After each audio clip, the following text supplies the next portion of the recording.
রাজরিতকে ভালোবাসার কথা বলে কাছে টেনে নিল বিদ্যা। সম্পূর্ণ জানতে দেখতে থাকো।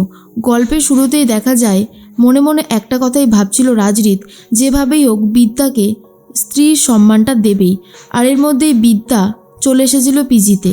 রাজরিত চলে এসেছে তার বোনদেরকে নিয়ে আর বলে, বিদ্যা কি ব্যাপার, আপনি এখানে কি করতে এসেছেন?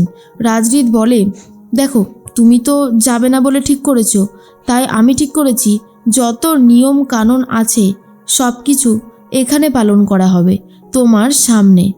এই যে আজকে ভাত কাপড়ের দায়িত্ব নিতে চলে এসেছি। তো বিয়ে হয়ে গেছে, কাল রাত্রি ছিল, আজ ভাত কাপড়ের দায়িত্ব নেওয়া হবে, তারপর বউ ভাত ফুলসজ্জা সবই তো হবে।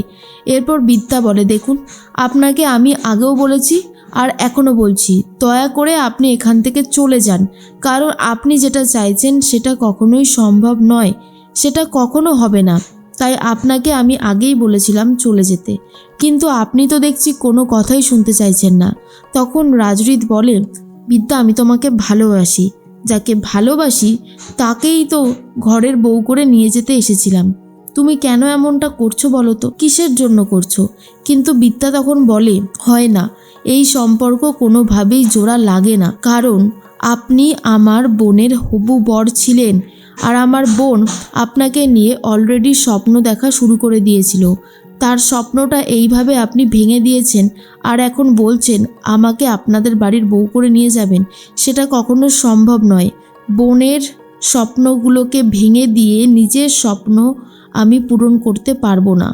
এরপরেই বিদ্যার জন্য ভাত কাপড় নিয়ে এসেছে রাজরিত আর বলে, এই দেখো এটা হচ্ছে ভাত কাপড়ের থালাটা তোমার হাতে দেব আর বলবো সারা জীবনের জন্য তোমার ভাত কাপড়ের দায়িত্ব আমি নিলাম।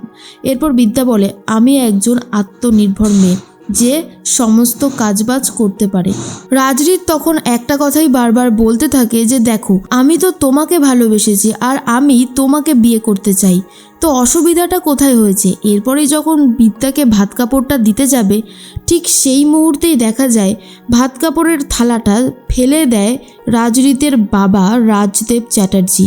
আর ঠিক তখনই রাজদেব চ্যাটার্জি এসে বলে, তোমার সাহস দেখে আমি অবাক হয়ে যাচ্ছি, যাকে আমি কোনোদিনও আমার বাড়ির বউ বলে মেনে নেব না তার সাথেই তুমি এসেছো সম্পর্ক তৈরি করতে, কখনো সেটা সম্ভব নয়।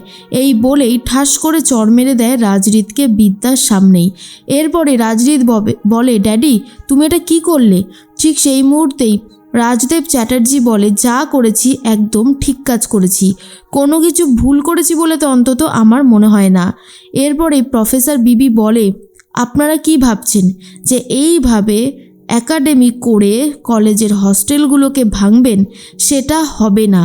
প্রফেসর বিবি থাকতে সেটা আমি আর হতে দেব না, আর তার জন্য আমাকে যা যা করতে হবে আমি সবটাই করব।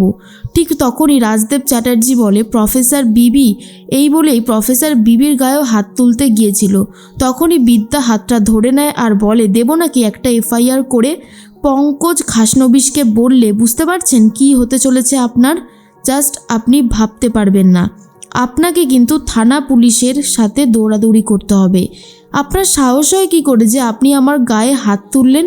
এরপরেই তখন রাজদেব চ্যাটার্জি বলে, আমার ক্ষমতা সম্পর্কে আপনি কতটুকু জানেন? কিচ্ছু করতে পারবেন না, তার সমস্ত রাস্তা আমি বন্ধ করে দেব।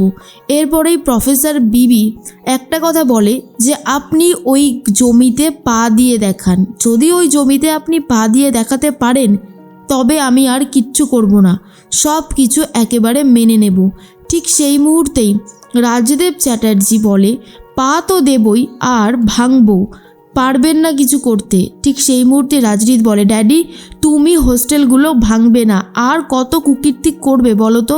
তখনই বিদ্যা বলে, আমি যতদিন বেঁচে আছি ততদিন এই কাজ হতে পারে না। এর মধ্যেই প্রফেসর বিবিকে রাজদেব চ্যাটার্জি বলে, হবে, কত কি হবে, আপনি শুধু দেখে যান। কাশ্যপ ব্যানার্জিকে ফোন করে রাজদেব চ্যাটার্জি আর বলে, আপনার সাথে তাহলে যেই কথাটা হয়েছিল সেটা আপনি এবার আপনার মেয়েকে বলুন। তখনই কাশ্যপবাবুর সাথে ফোনে কথা বলতে থাকে বিদ্যা। কাশ্যপবাবু বলে, তুমি তো বলেছিলে যে আমার মেয়ে ফাগুনকে যেভাবেই হোক চ্যাটার্জি বাড়িতে পাঠাবে, রাজরীতের সাথে ওর বিয়েটা দেবে। তাহলে এখন চুপ করে আছো কেন? কেন বিয়েটা দিতে পারছো না? তখন বিদ্যা বলেছি সময় লাগবে। সব কিছুতে না একটা সময় লাগে, তাড়াতাড়ি করে হুটোপাটি করে কখনো কিছু হয় না। আর সবথেকে বড় সমস্যাটা কি বলুন তো? সমস্যাটা হলো এখানে দুটো মানুষের ভালোবাসা। রাজরীত আপনার মেয়েকে ভালোবাসে না, আর জোর করে কোনো সম্পর্ক জোড়া লাগানো যায় না। এরপরে বিদ্যা আমি আপনাদের সমস্ত কথা মেনে নেব, বিশেষ করে আপনার ফাগুনের সাথে আমি রাজরীতের বিয়েটা দেব, কিন্তু আপনাকেও একটা কথা দিতে হবে আমাকে। আপনি আমাকে বলুন যে আপনি আমাকে এই কথাটা দিন, কলেজের হস্টেলগুলো ভাঙা যাবে না, ওই জমিতে ব্যবসা হবে না, ওই জমিতে একাডেমি হবে না। যদি আপনি এই কথা দিতে পারেন তবেই আমি আমার কথা রাখবো, আদারওয়াইজ কথা রাখার কোনো ইচ্ছেই আমার নেই। এই বলেই ফোনটা কেটে দেয়। রাজরীত তখন তুমি এটা কি বললে? না না, আমি তো বুঝতে পারছি না, তুমি কি বললে? তুমি আমাকে বাজি রাখলে বিদ্যা? আমি শুধুমাত্র তোমাকে ভালোবাসি, তাই তোমাকেই আমি বাড়ির বউ করে নিয়ে যাব, অন্য কাউকে নয়। আজ আমি চলে যাচ্ছি ঠিকই, কিন্তু একটা দিন আমি আবার ফিরে আসব, আর সেদিন আমি রীতিমতো তোমাকে নিয়ে যাব, ফাগুনকে নয়। এর মধ্যেই চলে এসেছে অঞ্জলি। অঞ্জলিকে দেখার পরেই প্রফেসর বিবি তুমি এই পা নিয়ে এসেছো, এসো এসো, কি হয়েছে বলো না। তখন অঞ্জলি ম্যাডাম, আমি কয়েকটা চ্যাপ্টার ঠিক বুঝে উঠতে পারছি না, আর সেই জন্যই আমি এসেছি আপনার কাছে বুঝতে, কিন্তু এসে দেখলাম এই রকম পরিস্থিতি। বিদ্যা তখন ওসব ছাড়ো, তুমি বসো, আমি এক্ষুনি তোমাকে বুঝিয়ে দিচ্ছি। এরপর রাজরীতের বোনদেরকে হাত জোর করে রিকোয়েস্ট করে যাতে তারা বাড়ি ফিরে যায়। এরপর রাজরীত বিদ্যা তুমি একবার ভেবে দেখো, আমি শুধুমাত্র তোমাকেই ভালোবাসি। এর মধ্যেই বিদ্যা ভাবে যা হচ্ছে সেটা একদমই ভালো হচ্ছে না। রাজরীতকে পাগলের মতো ভালোবাসে আমার বোন ফাগুন, সেই ভালোবাসা সরিয়ে দিয়ে নিজের স্বপ্নগুলোকে সাজাতে পারবো না আমি, সম্ভব নয়।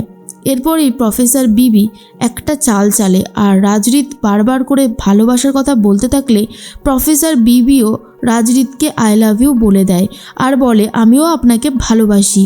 রাজরীত তুমি আমাকে এই প্রথমবার ভালোবাসার কথা বললে, বলো কি চাও, তুমি যেটা চাইবে আমি তোমাকে সেটাই দেব, তোমাকে যে আমি খুব করে পেতে চাই, তুমি কি সেটা বোঝো না? এরপর প্রফেসর বিবি যেটা চাইবো সেটা দেবেন? রাজরীত ইয়েস, তুমি যেটা চাইবে আমি তোমায় সেটাই দেব। এরপরেই প্রফেসর বিবি তাহলে আমাকে ছুঁয়ে কথা দিন, যা চাইবো তাই দেবেন। রাজরীত ছুঁয়ে কথা দেয়, আর তখন প্রফেসর বিবি আমি শুধু এটুকুই চাই যে আপনি আমার বোনকে বিয়ে করুন, ফাগুনকে আপনি বিয়ে করুন, ব্যাস শুধু এটুকুই চাইছি, আর কিছু না। আর এটা শোনার পর রাজরীত জাস্ট চমকে যায়।